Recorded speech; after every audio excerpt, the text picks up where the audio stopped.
Je vous le disais à l'entame de l'émission, depuis 1983, l'Association internationale des consommateurs, Consumer International, célèbre la Journée mondiale des droits des consommateurs le 15 mars. Et en prélude justement à cette célébration qui se tiendra donc demain, mardi, Convainc-moi de ce jour aborde la thématique que voici, problématique des droits des consommateurs, où en est le Bénin. Pour en parler avec nous sur ce plateau, je reçois pour vous Robin Akambessi, il est président de l'association Les Voix des consommateurs. Bonjour Monsieur Robin. Bonjour. Bienvenue. Merci. Un plaisir de vous retrouver sur nos plateaux. Mais plaisir partagé. Ça fait un moment, comme on le dit vulgairement. Oui, c'est vrai. On va dire, conduire cet entretien avec moi, Laurent Roland Tononiquez. Merci d'être resté. Merci. Alors, demain, donc, on va célébrer la Journée mondiale des droits des consommateurs, M. Robin Akambessi. On se propose donc de s'intéresser à la problématique de ces droits des consommateurs et de savoir un peu où est-ce qu'on en est au Bénin. Au Bénin, est-ce une réalité ou pas? Quels sont les défis? Mais je propose qu'on commence déjà par s'intéresser à cette notion des droits des consommateurs, qui n'est pas si connue que ça finalement, M. Robin. Merci de vous en préoccuper, parce que ça fait quand même une préoccupation essentielle lorsque nous sommes dans le mécanisme de la consommation où pratiquement les consommateurs sont floués tous les jours face aux professionnels, face aux fournisseurs qui maîtrisent plus leurs produits, qui maîtrisent le marketing, qui maîtrisent la communication, qui maîtrisent le droit. Et tout ça, malheureusement, le consommateur, il n'est pas assez outillé. Et aujourd'hui, nous avons 8 droits pour le consommateur et 5 devoirs, parce que c'est important. Qui dit droit dit aussi devoir. Dit aussi devoir. Ces 8 droits, on peut commencer par citer avant le que droit... Avant que de les citer, déjà, d'où est-ce qu'elle nous vient, cette notion donc, de droit des consommateurs, et de quand date-t-elle justement? Bon, c'est assez vieux, mais précisément à partir de 1963, il y a eu des mouvements de consommateurs aux États-Unis. Et ça a permis de commencer par énumérer les premiers droits jusqu'à ce que le président Kennedy se décide de reconnaître, je crois, environ 5 droits, les 5 premiers. Et c'est ainsi que finalement, il y a eu l'élargissement et la reconnaissance par l'Assemblée générale des Nations Unies de ces 8 droits-là. D'accord. Alors, poursuivez. Parlant de ces droits, il y a d'abord le droit à la sécurité. C'est-à-dire, ce droit stipule que le consommateur ne doit pas subir des abus par rapport à sa sécurité financière, c'est-à-dire son équilibre financier, par rapport à sa santé, tout processus de production ou tout produit ne doit pas menacer sa santé non plus. Donc sa vie, sa santé, son équilibre financier sont à préserver. Le deuxième droit, c'est le droit à l'information, et c'est ce que nous faisons ici déjà, permettre aux consommateurs d'avoir accès à l'information. C'est que les fournisseurs doivent délivrer l'information juste et vraie pour que le consommateur puisse prendre ses décisions en toute connaissance de cause. Il y a le droit au choix. C'est-à-dire que le consommateur doit avoir sur le marché une panoplie de produits de la même gamme, ce qui lui permet de choisir en fonction de ses intérêts, de ses attentes et de ses besoins. Il y a, et ça fait jouer la concurrence, c'est très important. Il y a le droit à l'éducation, et ça, les associations de consommateurs doivent le faire. Les entreprises doivent le faire, l'État doit le faire, la presse doit le faire. Et donc, finalement, quand tout le monde s'y met, l'école doit le faire. Et donc, quand tout le monde s'y met, le consommateur devient quelqu'un d'averti, d'éveillé. Il y a le droit d'être entendu, c'est-à-dire le droit à la représentation. C'est ça qui fait que dans les instances de décision, le consommateur est représenté pour pouvoir défendre les intérêts des consommateurs. Ça, je voudrais faire la petite nuance. Se retrouver dans un conseil d'administration d'une entreprise ne signifie pas représenter le consommateur dans une instance de décision. Non. C'est-à-dire? Les instances de décision, par exemple, c'est lorsque l'État a voulu produire la loi, le code des impôts, et qu'on a prévu qu'il faut, par exemple, prélever des taxes, la présence du consommateur pour faire observer un certain nombre de choses, attirer l'attention que tel que le code a été conçu, tel que l'article a été conçu, il y a peut-être un vide juridique. Peut se sentir lésé, oui, dans ses droits. Et donc, là, le représentant du consommateur aura joué son rôle. Donc, il y a matière à faire plus. Exactement. J'ai envie de vous demander, M. Robert Combessi, ce matin. Oui. Vous avez cité les différents droits des consommateurs. Pas tous encore. Pas tous en tout cas, de toute façon. Le plus important, le grand nombre. Alors, dites-nous aujourd'hui, quand vous citez ces droits des consommateurs et quand vous regardez la situation qui prévaut au Bénin, dans tous les secteurs, cherté de la vie, les réseaux de téléphonie mobile qui nous grugent, qui font ce qu'ils veulent dans le pays, est-ce que vous pensez qu'il y a des associations de consommateurs qui existent réellement et qui font le travail au Bénin? Permettez-moi d'aller au bout. Vous nous devancez. Oui, je comprends sa préoccupation. On va y revenir. Mais permettez-moi d'aller au bout. Donc, il y a le droit à la réparation des préjudices. Et ça, c'est capital. Et d'ailleurs, c'est ça qui fait surtout le leitmotiv, le moteur de la série d'actions que mènent les associations de consommateurs.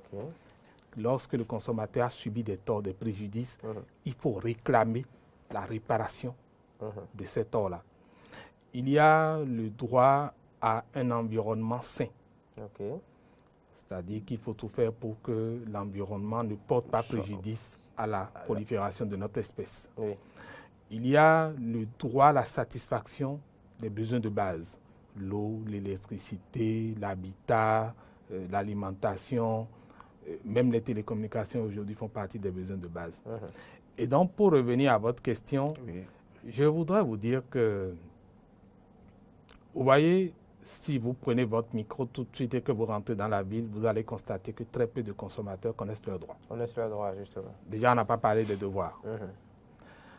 Mais une association de consommateurs est constituée en fait de membres, de consommateurs. Nous sommes 12 506 347 Béninois d'après les chiffres de l'INSAE. Et vous imaginez qu'à la date d'aujourd'hui, il n'y a pas d'association au Bénin qui ait déjà 1000 membres. Ça pose un problème de conscience. Il y en a combien tout le monde n'est pas tenu d'être membre de l'association avant que vous ne défendiez les intérêts, bien évidemment. Et c'est ça le principe que je vous explique. Les associations ne peuvent être fortes et efficaces qu'avec du nombre. Parce que nous sommes dans une situation où, face aux fournisseurs, c'est les rapports de force qui permettent de gagner. Je vais vous donner un exemple tout simple. Vous savez, on dit le plus grand conquérant est celui qui sait vaincre sans bataille. Lorsque votre adversaire ou le vis-à-vis constate que le nombre que vous faites, vous pouvez faire tomber son entreprise parce que vous avez décidé d'aller vers quelqu'un d'autre et d'abandonner ses services, et qu'il est conscient que le nombre que fait l'association peut, parce que c'est plus facile quand l'association a des membres qui se décident d'aller dans un sens plutôt que de passer un message à tout consommateur. Mais l'entreprise, dès qu'on l'interpelle, elle exécute automatiquement les attentes des consommateurs. C'est l'utilité d'être membre. Pour dire qu'aujourd'hui, OK, il y a des associations de consommateurs au Bénin qui peut-être font leur travail, mais du fait justement d'un manque d'adhésion de la population à ces associations, elles n'arrivent pas à... Et on n'a pas besoin forcément d'être un membre actif. Le fait simplement d'être un membre sympathisant, c'est déjà très important. Quel serait le rôle du membre sympathisant si en réalité vous estimez que le nombre que vous faites aujourd'hui ne peut pas faire de façon considérable le travail de faire le poids face aux opérateurs? Le membre sympathisant, vous savez, beaucoup de personnes se retrouvent dans des situations professionnelles ou sociales où elles n'ont pas forcément le temps pour participer à des réunions ou participer aux activités de manière active. Et donc, en tant que sympathisant, elle peut donner des conseils, faire de la consultance, bénévolat, pour ses compétences professionnelles. Elle peut, lorsqu'il y a des pétitions, participer à signer des pétitions. Lorsqu'on dit de boycotter un produit, elle participe. Lorsqu'on dit nous avons envie de produire un projet, de contribuer à le faire à distance. Et donc, c'est ça l'utilité. Maintenant, lorsqu'on a des besoins financiers aussi, c'est là le problème véritablement, parce que si déjà le citoyen n'a pas satisfaction et qu'il doit encore cotiser de l'argent, parfois ils prennent ça mal. Donc, je crois qu'aujourd'hui, est-ce que vous avez des partenaires au plan mondial? Non. C'est malheureusement la difficulté des associations de consommateurs. Il ne faut pas se leurrer. Vous n'avez pas de partenaire? Votre association n'a pas de partenaire jusqu'à aujourd'hui? Vous fonctionnez comment? Nous avons des partenaires au plan local, mais je vous explique comment ça fonctionne. En fait, ces partenaires, c'est en fonction de leurs besoins à eux du moment que vous exécutez des activités pour eux. Ce n'est pas avec eux. C'est en fonction de l'activité, en fonction de... On vous a vu organiser une activité avec la Bénin, donc c'était un partenariat sur l'activité-là. Oui, mais c'est parce que le partenaire, lui, a identifié cette activité comme étant prioritaire pour lui. Dans son plan d'action. On a vu l'initiative Édu consommateur de l'ARCEP. De quoi est-ce que ça retourne concrètement? Bon, nous avons éduqué les consommateurs par rapport aux mesures de précaution face aux arnaques dans le système de mobile money. C'est vrai que c'est nous qui avons attiré l'attention de l'ARCEP, mais c'est parce que ça faisait partie de ses priorités. C'est pour cela qu'il a accepté. Nous avons sensibilisé, par exemple, l'année dernière sur le Covid-19, c'est parce que le partenaire, c'était ses préoccupations. Mais nous-mêmes, nous avons des préoccupations sur lesquelles on a bien envie de sensibiliser les consommateurs. Pas à évoluer là-dessus parce qu'il n'y a pas de partenaire dessus. Manque de moyens, c'est ça. On demande, mais les partenaires ne se positionnent pas sur ça. Dans votre association, il y a combien de membres? Nous sommes une centaine. Une centaine. Oui. Elle existe depuis combien de temps? C'est déjà... Ça fait 12 ans. 12 ans. 13. Vous allez toujours à la centaine? Oui. Et la cotisation par mois, c'est combien? Nous avions prévu des cotisations de 5 000 francs par mois, mais on est plus exigeant. 5 000 francs par mois, ça fait 500 000 au bas mot. Non, 5 000 francs par mois en un an. Bon, d'accord, pour les 100, ça aurait fait 500 000. 500 000. Oui, mais ça suffit pour faire une communication. Mais ce n'est pas effectif. Oui, mais ce n'est pas tout le monde qui si vous ne prenez pas de salaire, ça suffit pour faire une communication. Et vous abordez le bon problème, c'est-à-dire que nous avons du personnel, n'est-ce pas, qui doit pouvoir travailler. On a des chargés de communication. Une association de consommateurs, est censée être une association de volontaires. Oui, mais il y a des réalités. Quand on parle de volontariat, vous savez, nous ne sommes pas dans des pays où tout est rose pour nous. L'Afrique, le Bénin se cherche encore. Évidemment. La plupart de ces personnes ont des activités professionnelles et vous ne pouvez pas leur demander d'abandonner ce qui permet de nourrir leur famille pour venir... vous savez, tout de suite, si on vous demande de devenir sympathisant, que vous devez contribuer, votre chaîne va commencer par vous réclamer. Si c'est aux heures de production, d'émission, de support, ça va être compliqué. Alors, on en est à parler donc de difficultés, on va dire, pour les associations de consommateurs, à réellement impacter, on va dire, la consommation au Bénin et donc le respect des droits des consommateurs au Bénin. Ouais. On se rend donc compte que, oui, le respect de ces droits au Bénin, en fait, n'est pas une réalité. Non, c'est très peu probant. Oui. D'accord. Dû, on va pas dire à l'inefficacité de ces associations, parce que je vous vois déjà me dire le contraire. Enfin, non, oui. on peut dire que les associations ne sont pas efficaces. Je ne dirais pas le contraire. Mais encore. Lorsque vous dites que quelqu'un n'est pas efficace, si vous comprenez le principe de fonctionnement d'un projet ou d'une organisation, d'une entreprise, vous devriez savoir simplement que pour que ça fonctionne, il faut des ressources humaines, il faut des ressources matérielles, il faut des ressources financières. Et donc, si on n'a pas ça, alors que les meilleures personnes qui devraient nous outiller, nous doter des moyens, c'est les consommateurs. Parce que c'est eux qui ont tout intérêt à ce que nous devenions des institutions efficaces et efficientes. Qu'on ne se leurre pas, personne, à part les consommateurs, n'ont intérêt à ce que les associations de consommateurs soient efficaces. Je dis personne. Évidemment. Tout le monde estime que nous sommes des emmerdeurs, nous sommes des empêcheurs de tourner en rond. Oui, justement, c'est ce qu'il dit. J'ai dit à part les consommateurs. Et donc, ne vous attendez pas à ce qu'on ait du financement de quelqu'un. Oui. Donc, les meilleures personnes qui peuvent financer des associations de consommateurs, qui doivent le faire, qui ont intérêt, ce sont les consommateurs. Et je vais vous dire, il aurait suffi qu'à des moments donnés, les consommateurs se disent peut-être en une année, cotisons 100 francs, 100 francs. C'est très facile aujourd'hui. Hein. Si vous allez chez un distributeur, un e-marchand au bord de la voie, vous déposez 100 francs sur le numéro mobile money, ou si vous voulez nous aider, vous l'envoyez sur notre compte bancaire. Mais c'est ça qui va nous permettre de travailler.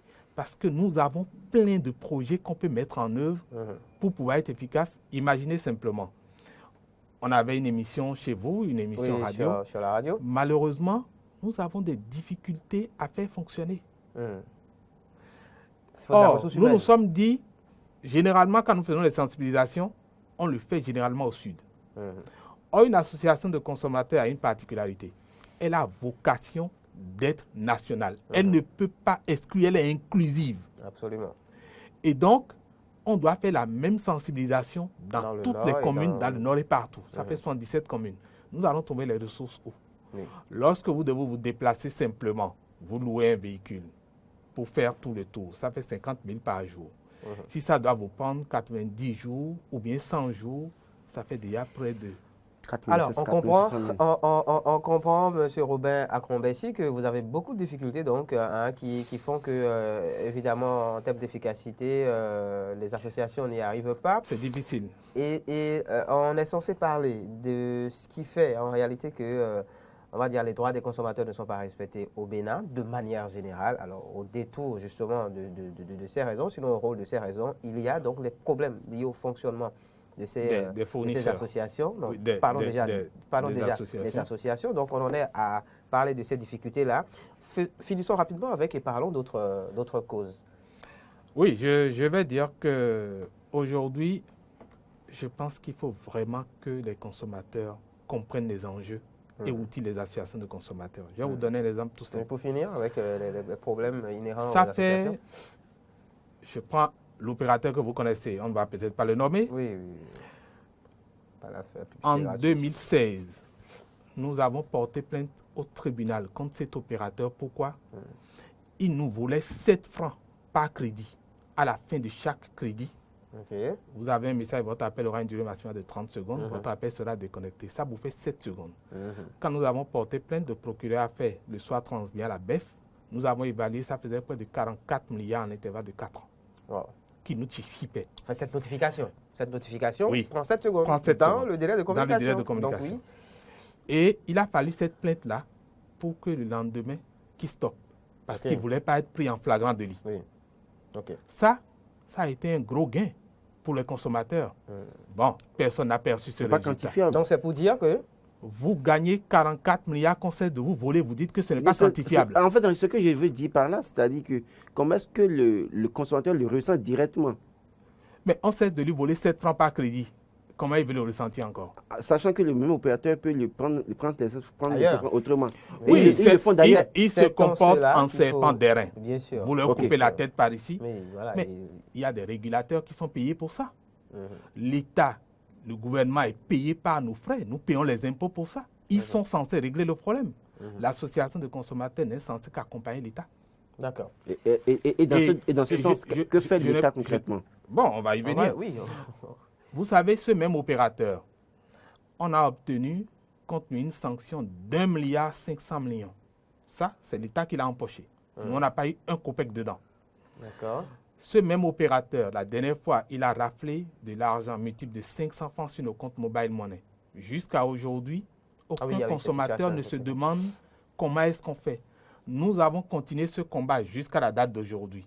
Nous interpellons la Banque centrale des États de l'Afrique de l'Est, la BCEAO, tous les jours que nous avons une séance avec eux. Et vous voyez, dans notre magazine, nous titrons à chaque fois que nous paraissons pour réclamer... par rapport à ça. Oui. Y a-t-il une parution par rapport à ça?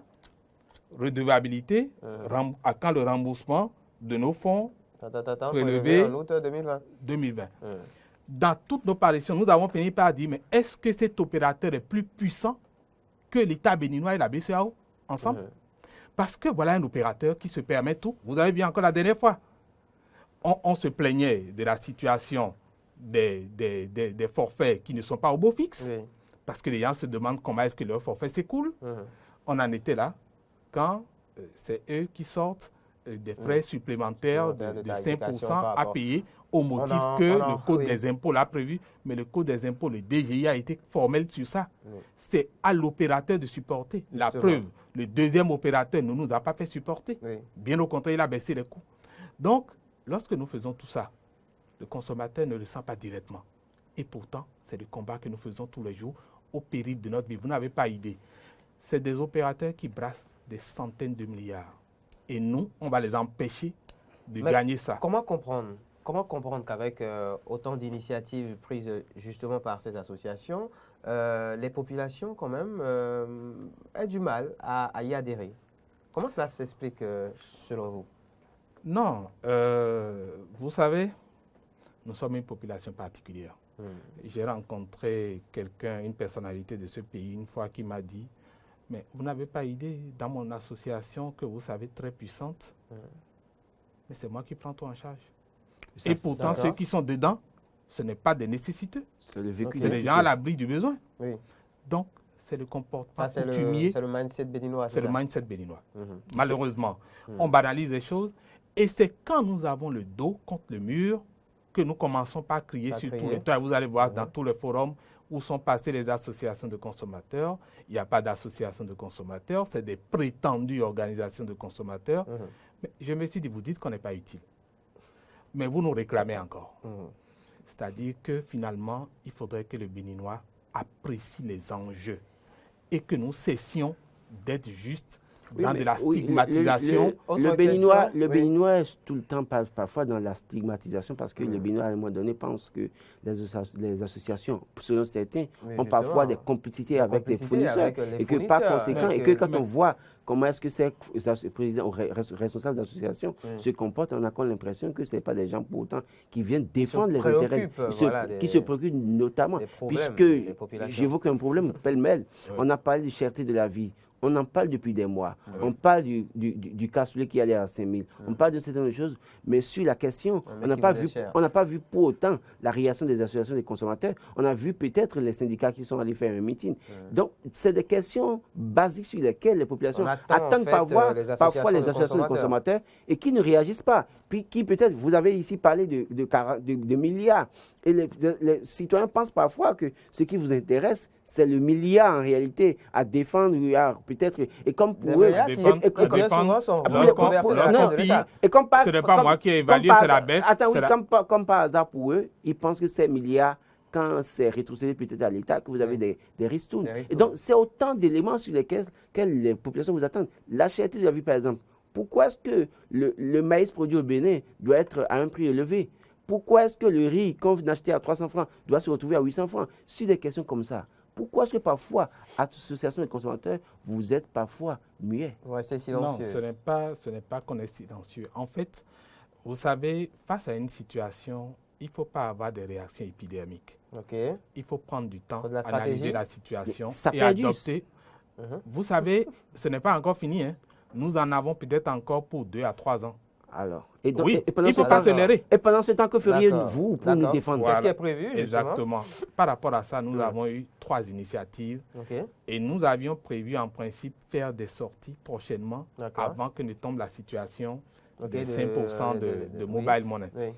Mais ce que nous avons prévu en 3 points, tout simple, c'est primo, il y a des ménages aujourd'hui qui sont dans le dénuement total. C'est-à-dire que ces ménages, ça ne trouve pas à manger, ça n'a pas les ressources pour aller se faire soigner. Et donc, nous nous sommes dit, nous allons tisser une plateforme civile en impliquant d'autres OSC, des PTF qui veulent, et même à l'international, des personnes de bonne volonté qui vont procéder à des dons de vivres et vont assister les personnes en difficulté par rapport aux questions de soins sanitaires. Beaucoup de personnes meurent aujourd'hui facilement parce qu'on n'a pas les ressources pour se faire soigner, on n'a pas les ressources pour payer les médicaments. Deuxième initiative, par rapport à tous les consommateurs de façon globale, nous avons nos cartes d'adhésion, qu'on appelle cartes du consommateur. Et nous voulons profiter pour inviter les gens, tout au moins à être des sympathisants. et détenir ces cartes. Avec ces cartes, nous comptons négocier avec des fournisseurs pour qu'en présentant la carte simplement, vous profitiez de ce qu'on appelle les achats groupés. On n'a pas besoin de mettre nos sous ensemble, de cotiser les sous ensemble. C'est-à-dire simplement que dès que vous présentez la carte, vous avez droit à une réduction au niveau du fournisseur. Et donc, si on peut avoir ces réductions dans beaucoup de secteurs, ça va être très utile. Prenez le secteur de l'assurance simplement. Si nous constituons une flotte et que nous allons vers un assureur, c'est systématique. Vous avez droit à une réduction. Un autre secteur où les populations sont beaucoup plus privilégiées. Oui, mais vous savez, vous évoquez les problèmes. Ils sont nombreux, certes, mais nous avons les ressources où? Limitées. Que les consommateurs cotisent pas à nous donner les moyens et vous verrez si au-delà de ce que nous faisons, regardez. Vous savez, regardez, vous voyez, ce magazine, voilà un magazine qui permet d'éduquer, d'informer, qui permet d'informer le consommateur, d'éduquer. Mais pendant longtemps, ça fait plus de 5 ans que nous avons eu l'initiative. C'est l'année dernière qu'un ami, un partenaire, nous a aidé à en imprimer, à faire 4 parutions. Et pourtant, il y a des Béninois qui peuvent nous tirer ça.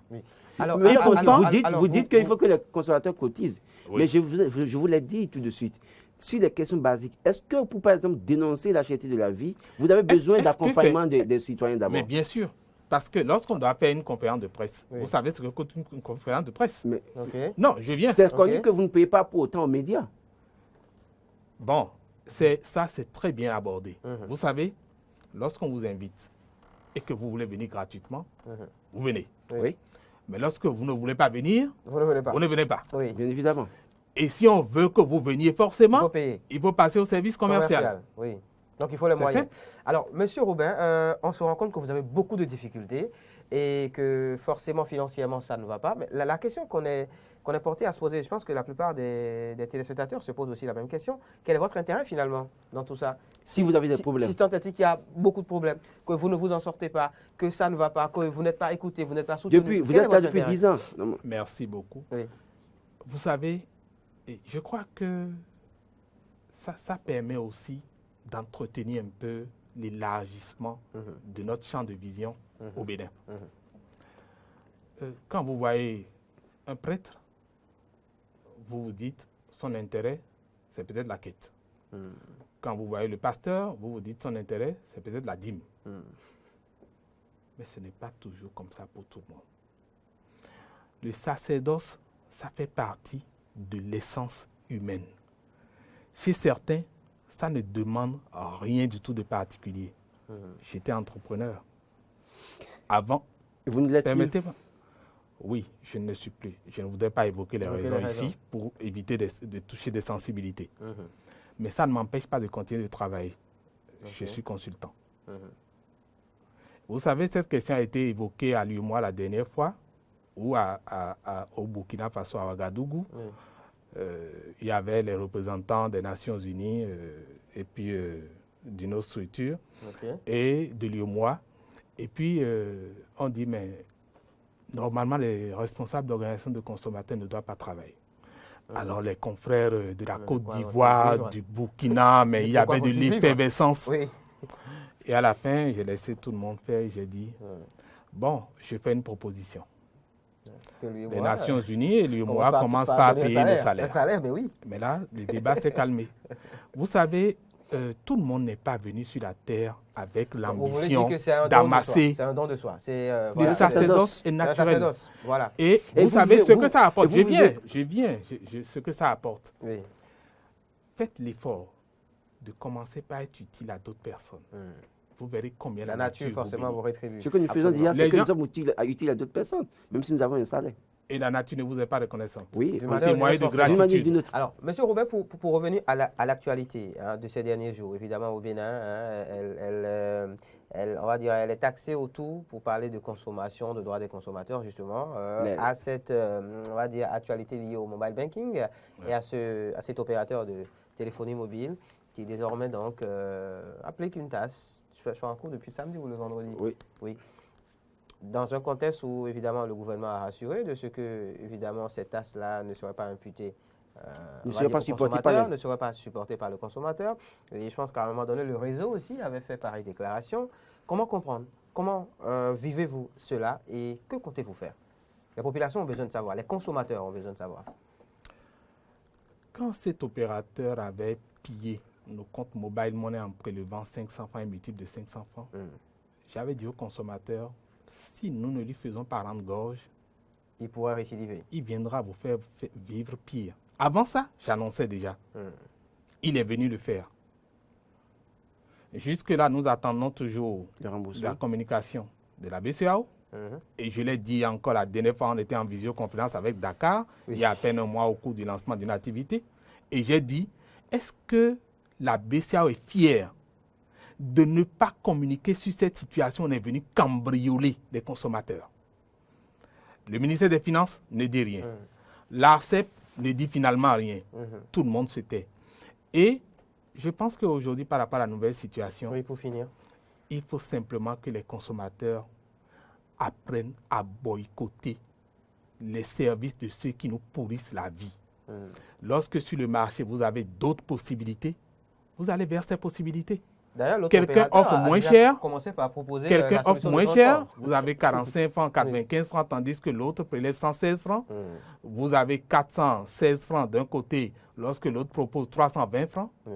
Vous faites vos choix. Alors, M. Kombessi, est-ce que vous pensez que cet opérateur a des protections au sommet? Je ne sais pas s'il a des protections, mais je sais quelque chose. Cet opérateur, il est puissant au Bénin. Très puissant au Bénin. Très puissant. Est-ce qu'en tant que président d'association... Seul le gouvernement pourrait répondre. D'accord. Est-ce qu'en tant que président d'association de consommateurs, vous avez cherché à comprendre ce qui se passe, ce qui justifie cette nouvelle taxation? Oui, depuis samedi. Depuis samedi jusque-là, oui. Est-ce que vous avez fait des démarches? Des démarches? Non, en fait, nous avons lu le Code des impôts. Le Code des impôts a prévu effectivement qu'il faut prélever 5%. Mais ces 5%-là doivent être prélevés sur les frais de service hors taxe. Et c'est là un peu l'ambiguïté. Lorsqu'on prélève sur les frais de service hors taxe et qu'on va faire en fait de la TVA dessus avant d'avoir le coût définitif, est-ce que l'opérateur n'est pas tenté de se dire, bon, je le fais supporter au consommateur? Moi, ce que je pense, c'est que le Code des impôts aurait pu prévoir que c'est sur le chiffre d'affaires annuel de l'opérateur qu'il paye les 5%. Ça veut dire qu'il a déjà ses fonds. Et ces fonds sont connus, son chiffre d'affaires est connu par l'ARCEP, c'est connu par le ministère des Finances, et c'est sur ça qu'il paye ses 5%. Donc, est-ce que ça a été fait à dessein pour compliquer la vie aux consommateurs? Est-ce que c'est une absence d'esprit? Quelque part, un quotidien Gascani nous demandait si M. Yanoussi, justement, n'a pas fait économie de vérité en son temps. À lui seul de répondre, parce que moi, j'estime qu'ils ont créé un vide juridique et l'opérateur en a profité. En a profité peut-être. Mais le plus important, c'est que le consommateur prenne conscience que sa protection appartient à lui-même et aux associations de consommateurs. Et c'est seulement quand on est ensemble qu'on est intelligent et plus fort. On n'a pas pu tout dire malheureusement parce que c'est une question de temps. Président de l'association des consommateurs, le chef de l'État a décrété hautement social le 23 mai 2021 à Porte-Novo. Est-ce que vous pensez qu'aujourd'hui, avec les problèmes des Béninois, on est vraiment dans du hautement social? Vous savez, moi, je lui ai envoyé une demande d'audience. Et s'il peut bien me l'accorder, monsieur le chef de l'État, je vous dirai ce que j'en pense. Merci beaucoup, M. Robin Kombessi. Je rappelle que vous êtes président d'une association de consommateurs, en tout cas, à proprement parler, la voix des consommateurs. Demain, c'est la célébration de la Journée mondiale des droits des consommateurs. Et en prélude à cela, donc, on a voulu s'enquérir du respect des droits des consommateurs au Bénin. Ce qu'il en est concrètement, c'est vrai qu'on n'a pas pu tout dire, malheureusement, c'est une question de temps. Mais on vous recevra très bientôt à nouveau sur ce plateau pour poursuivre la discussion, surtout par rapport à cette actualité, pour voir un peu le dénouement. Je suis toujours disposé. Matin Eden de ce jour va se poursuivre, chers amis. Merci à Laurent Roland Tonekes d'avoir conduit cet entretien avec moi.